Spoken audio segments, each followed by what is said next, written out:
And so that's kind of where you see the friendship fading. And so to rebuild that friendship, we always talk about it. You gotta be intentional. You have to be intentional. So encourage conversations. So you might say, Nicole, Dr. J, we know each other ins and outs, and we'll start asking deeper questions.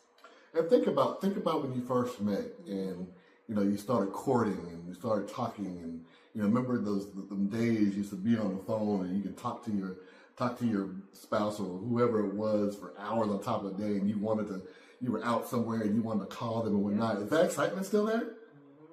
Is a question you have to ask. Or has your day or your talks become task oriented? Yep. What time are we going to eat? What time we have to be here? What time you got to pick up the kids? What time? It becomes logistical, right? You start just talking about tasks. And you're not talking about real world events. You're not talking about how was your day. You're not talking about, girl, what I heard today? Right. Or none of that. You forget about that. And then you forget about laughter, and you forget about having fun together. And it's easy to do that. So we want to make sure that we're being intentional and checking in with each other as well.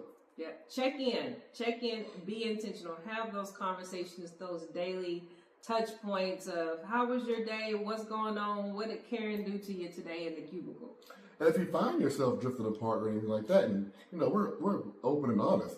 I think it was 2 weeks ago, I just stopped and I said, hey, I've been feeling like I can't talk to you the way I talked to you 15 years ago, because I feel like I'm holding back on some things that we used to talk about because I don't want to deal with your reaction. And she was like, well, really? And I had to check in with her because I didn't want to feel, the reason why I fell in love with my wife because I could tell her anything. But I start feeling myself holding back on some of the things I used to tell her because